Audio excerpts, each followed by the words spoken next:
Welcome to Fear and Greed's special coverage of the 2022 federal budget. I'm Michael Thompson. Last night, Treasurer Josh Frydenberg handed down his budget, and as you can expect, there is a lot to unpack. This is hardly an ordinary budget. For starters, we're still dealing with the extraordinary economic impact of COVID-19 and the huge amount of financial support and stimulus that the government provided. Unemployment is currently at 4%, extremely low and expected to go lower. Then we have an election coming up in May, and a pre-election budget usually means plenty of big spending measures. To get our heads around all of it, we're very fortunate to have the assistance of Stephen Koukoulas, one of Australia's most influential economists. Stephen's experience is pretty remarkable, really, ranging from being a bank chief economist to being the senior economic advisor to a prime minister. He's also someone who sees budget night pretty much as Christmas. Stephen, good morning. Good morning. What a night it was last night. And so that would technically make this morning Boxing Day, Budget Boxing Day. So now we can start you're playing with all the toys and you start going through it and having a look at it all in a bit more detail. Can we start with the big picture and kind of give us an idea of the environment that we're operating in? How does the state of the economy compare with where it was a year ago or 2 years ago, or even just at my EFO, only a few months ago now? Oh, look, the good news of the budget, and something that we've been talking about in our weekly updates and just the general analysis of the economy, is that we're in pretty good shape. The economy has recovered from the COVID crisis in really good shape. So economic growth is strong. We know that the labour market is improving rapidly, that we know officially that the unemployment rate is currently at 4%, and in the budget forecast, they've got the unemployment rate falling to 3.75% through the remainder of 2022, which is, I think, a pretty much on consensus forecast for the unemployment rate. So that's really good news. And when you think about economics and economic policy management, one of the critical issues is getting the unemployment rate low. And if we look back in history, a 3.75% unemployment rate is the lowest since 1974. So it's almost 50 years ago. So in summary, the economic context with which the budget's been brought down is a strong economy, albeit, as we've been seeing with the headline issue of petrol prices and the cost of living pressures, which is a legitimate issue. Inflation, in other words, is very high and accelerating, and that is something that's evident in the Treasury forecast and the budget papers as well. You mentioned the employment figures and the fact that unemployment is forecast to get as low as 3.75%. Just briefly, what's the economic impact of this? Because it obviously benefits in a couple of ways. That number one, you've got more people working and obviously then more income tax receipts for the government. But on the other side, there's also less to pay out in welfare payments. Oh, yeah, indeed. And that's why the bottom line of the budget, when we had my EFO, the Mid-Year Economic and Fiscal Outlook, which was released in December, so only three and a half months ago, they were projecting a budget deficit just under 100 billion, 99 billion. And now we've got a budget deficit that's in the 70 billion region. So an improvement in the budget bottom line, just simply because the economy is better, it's stronger, that they're collecting more revenue from PAYG taxpayers. And of course, the commodity price cycle has been stronger too. So the company tax receipts are also improving. And as you alluded to, that the outlays are a little less than they assumed too. So we've got what we call in economics, the automatic stabilizers, the things that impact the budget bottom line without any change in tax or spending or policy. They're working to improve the budget bottom line. And I suppose that is one element of the good news in the budget that we saw last night. Okay, speaking of the budget bottom line, and a few years ago, the attention was always on the budget being in surplus and the principle of back in black. Is the government projecting towards balance at any point in the future? No, the short answer is no. We do not have a profile where the budget will be sustainably in budget surplus, even going out certainly beyond the forward estimates. And we've got to remember how the budget papers are framed. They have realistic assumptions through to the financial year 2025-26. So, gosh, that's 4 years from now. And even then, they've still got a fairly hefty budget deficit projected there. So even with an unbroken stream of economic growth and good employment numbers, as we were just discussing, they still have a budget deficit. So in a sense that the rhetoric around improving the budget, repairing the budget, saving for a rainy day, as we saw during the global financial crisis, 13 years ago, and the COVID downturn in the last couple of years that we're all too familiar with. You do need, in my view, to sort of, when the economy is strong, replenish the budget. And if that leads to a period where we have surpluses and an improvement in the budget position, and the government, actually giving money to the future fund because they're running budget surpluses, what a lovely problem that would be. But alas, as we look in the forward estimates now, that we've got budget deficits of a pretty substantial nature still, right out to the middle 2020s. I want to talk to you in a second about the fact that the priority certainly seems to have been on spending, and it's probably no coincidence that there is an election coming up, and so there hasn't been much effort, it appears, made towards budget repair. But first, you mentioned before the commodity prices, and I'm interested to see how much of the forecasts are based on a particular snapshot at a particular time, because we've obviously seen some fairly significant fluctuations in prices and some really fantastic prices for things like coal and iron ore. But I mean, things can move around substantially. So how much is actually certain moving forward? As hard as it is to pick the entire race card at Randwick Racecourse on a Saturday, so it is to forecast iron ore, coal prices, these really important things for the Australian economy. And I've been involved in that and been horribly wrong. I don't know the demand and supply issues in coal and iron ore, and nor does the Treasury. And I think that's not a criticism, but it's a realistic, I suppose, assessment of how some of these budget numbers can just swing on the basis of an unforecastable event happening. And again, Treasury have learnt from years gone by to put in a very conservative estimate for coal, for iron ore. And if it happens to be higher, that's a nice problem to have. If it happens to be realistic, well, then they're being realistic. So as I look through the budget papers, they've still got really conservative estimates for the iron ore and coal price. We've had a real surge, and this is even prior to the Russia-Ukraine war and debacle that's unfolding as we speak. But so those prices are very elevated still. And in a sense, for Australia as a major exporter of those commodities and things like nickel and copper, to a lesser extent, but nonetheless, there's still materials and commodities that we do export. The price of those is incredibly strong.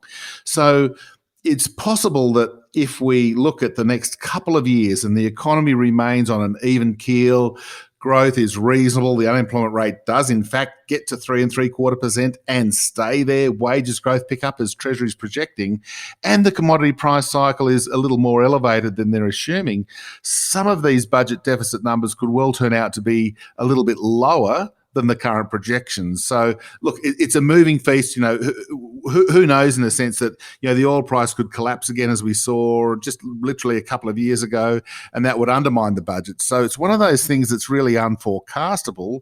But nonetheless, if you're framing your budget, you've got to put a number in there to try to work out what's going to happen.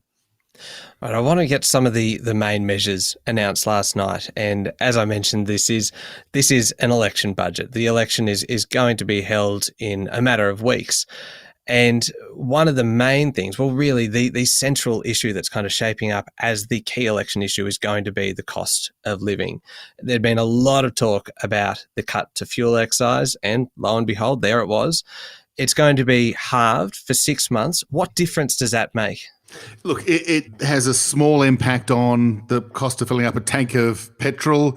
It might be saving each of us, when we fill up our car, $5, $7, $8, $9, $10 a tank. And that's handy, of course. I prefer to be putting less in and have more money spare. Of course, we all do. That goes without saying.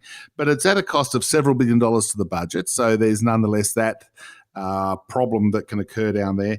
And as the discussion's going, and I look at the global oil price every day now, and it's incredibly volatile. It's currently, in the low 100s US dollars a barrel, and it was as high as 120, 130 when the Ukraine problem escalated, and a year or two ago it was $40 or $50 a barrel. So it's incredibly volatile again. So to say that you're going to improve cost of living pressures through a relatively modest and temporary reduction in the fuel excise, it's handy, but it's not going to change things. But it does leave a hole in your budget. And as we were just discussing a moment ago, when the economy is doing okay, or even doing better than okay, with 50-year low about to be reached for the unemployment rate, you think you'd be reloading the cannon, so to speak. And, you'd be trying to improve your budget position, because in, 1, 3, 5 or 10 years' time, we'll inevitably have another crisis of unforecastable nature.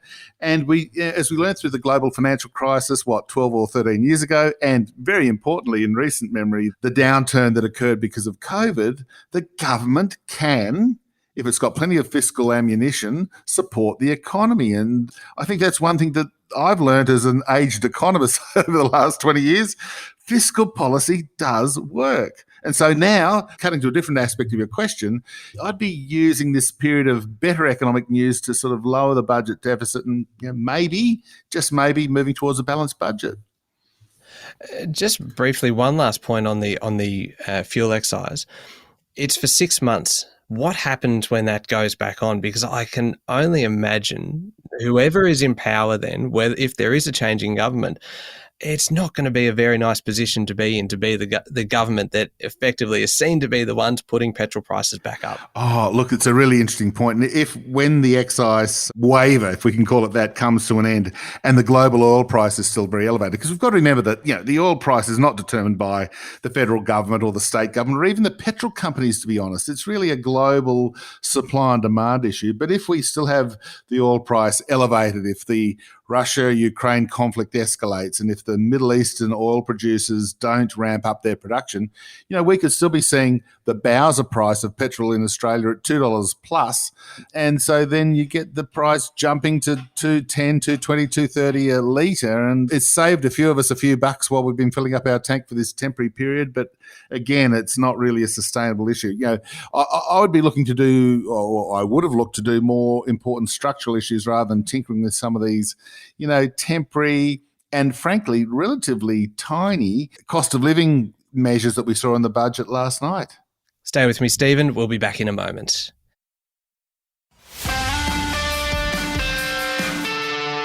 My guest this morning is economist Stephen Koukoulas.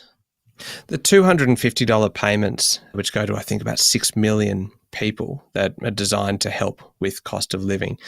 Is that one of those things that falls into that category of a payment that really, it might make, $250 will make a difference to a pensioner or to somebody who's struggling to fill the car or to pay their electricity bill. But would that money have been better spent in budget repair?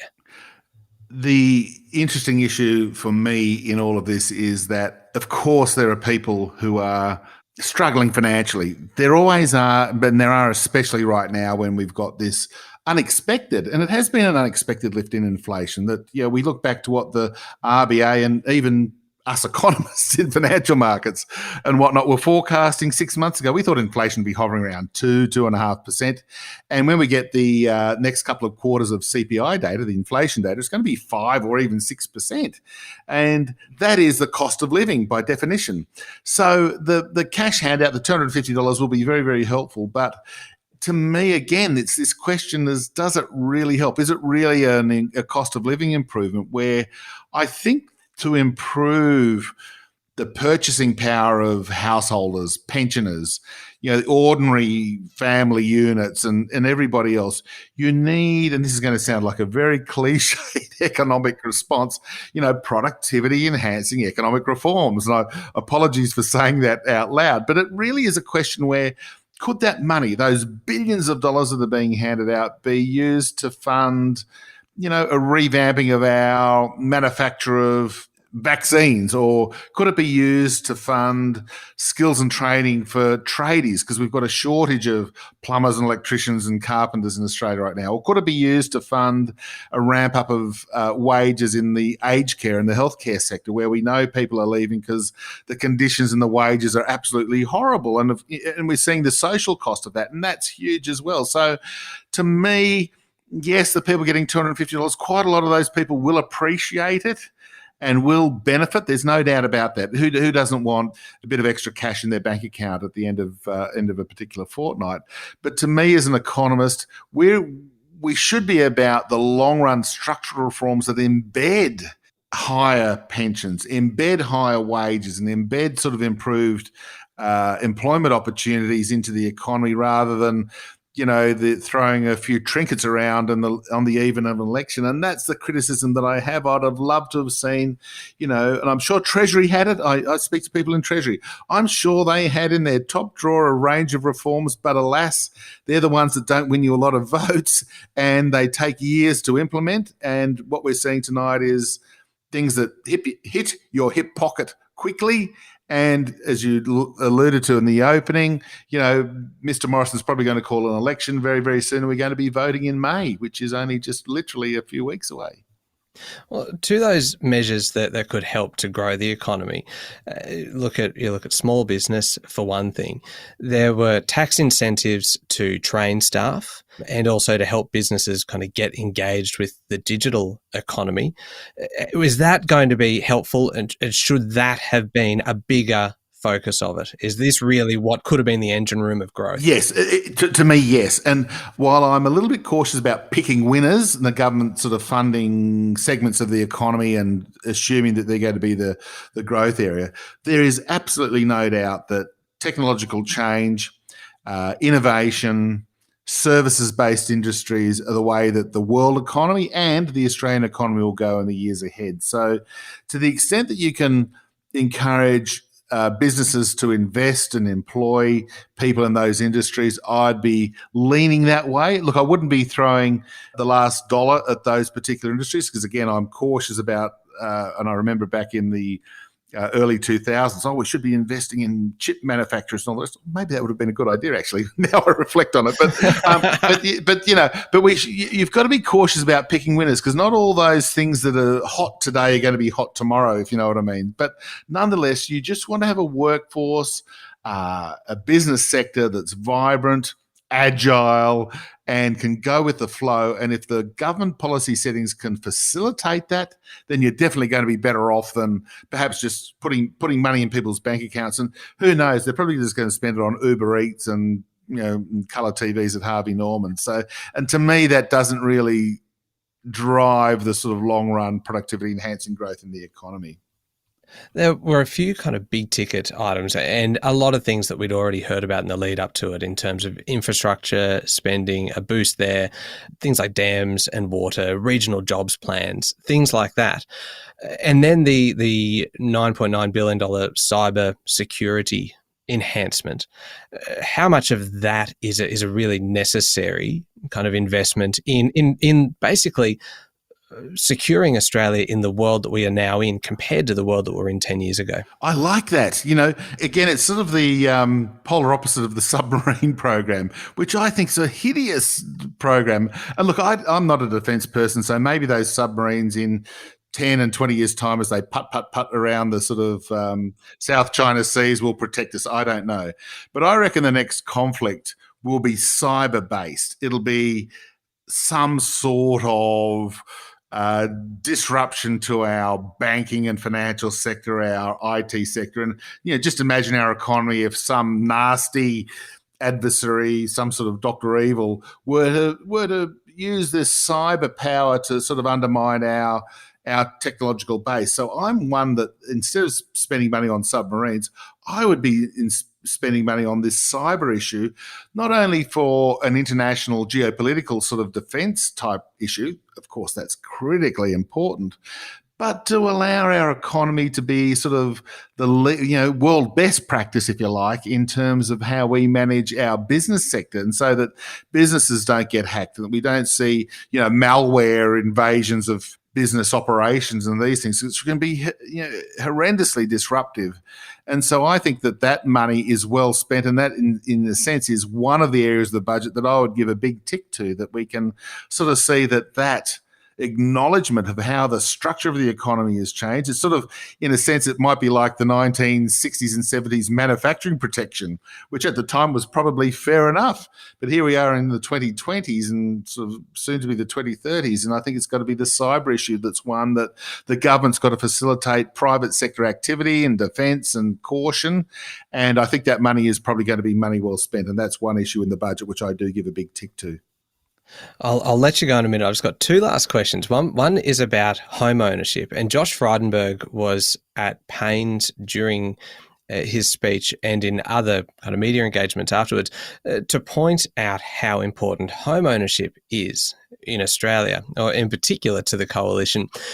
And he did that in support of schemes that allow single parents, for example, to access a loan with as little as a 2% deposit, first home buyers as little as 5% deposit. We already know how unaffordable a lot of housing is. But what happens then when interest rates start to rise and people are buying into properties with such small deposits? Yeah, I acknowledge fully the difficulty that a lot of young people have in getting to the property market, and particularly saving the deposit, even though interest rates are very low. So the serviceability is actually okay. It's just getting that deposit that's the critical issue. And what the housing market does not need is policy measures to stimulate extra demand. In isolation, this will encourage first home buyers to go to the auction on a Saturday with an extra borrowing capability of $10,000, $20,000, $50,000, and they're going to use all of that to bid up house prices. So to me, it's just a straight through pass-through mechanism into higher prices. It's not the worst policy I've seen, but it does not really help all that much. If the net effect is to boost house prices as first home buyers who use this facility increase their borrowing capacity, I'm still a massive fan of increasing housing supply. And to work with the state and local governments to build more properties, including government-owned properties. There's no reason why the government can't own properties. The Reserve Bank own government bonds. Why can't they own government houses and rent them out on a market basis? Because they collect the yield on the government bonds. Why can't they collect the yield on property? So my solution would be a bit more radical on housing. I suspect that no sort of politics will ever embrace my idea.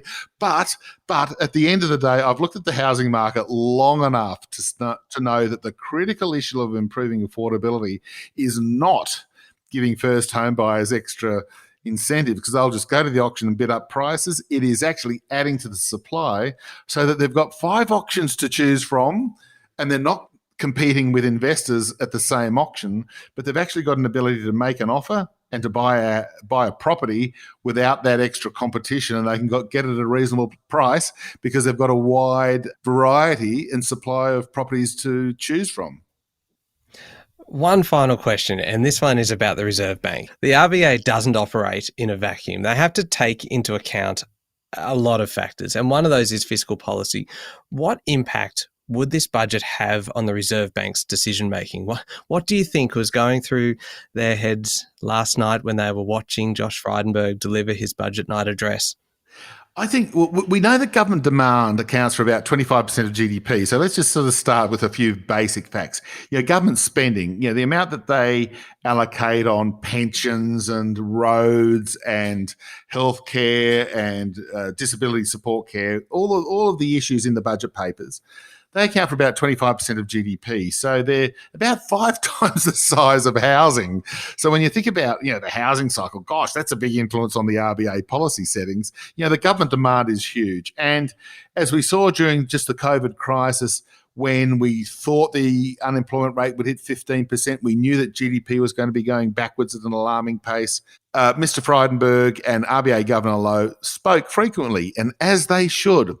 The RBA cut rates to 0.1%. They implemented a range of quantitative easing, the term funding facility for the banks. And as we were just discussing, the budget deficit was huge. And as it should be, nobody I'm aware of would be disagreeing with the policy response in 2020 and 2021. But now that we've got through that largely, the economy is strong.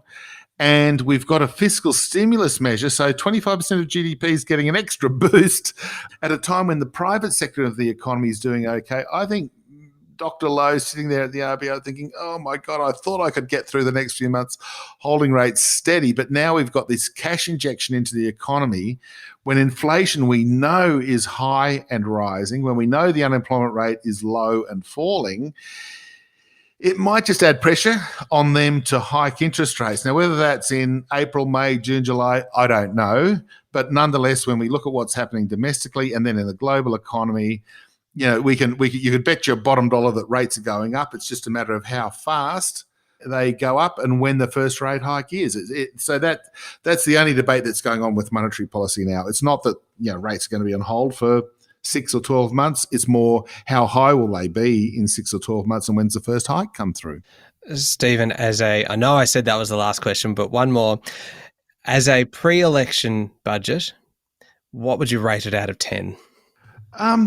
Politics, it's probably pretty good. I think there'll be people who will appreciate some of the petrol excise relief. They'll appreciate the payments to middle and low income earners and to pensioners. I think there'll be something there.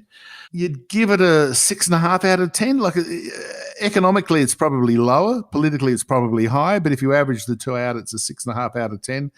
And I must confess, as I'm looking here on the day after, the morning after the budget at my Betfair account, if I'm allowed to say that, I can see that there's been a little bit of a trend towards the coalition. So the punters who are betting on the election outcome whenever the election's held in later in May, they're sort of saying that there's been a little bit of support for the coalition. They think it's more likely to help them than hinder them. So that's probably better than any public opinion poll that we'll be getting in the weeks ahead.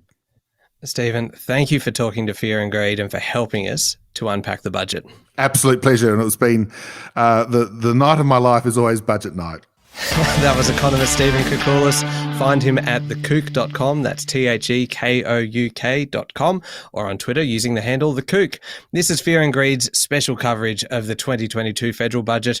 Join us every morning for the full episode of Fear and Greed, Australia's most popular business podcast. I'm Michael Thompson. Have a great day.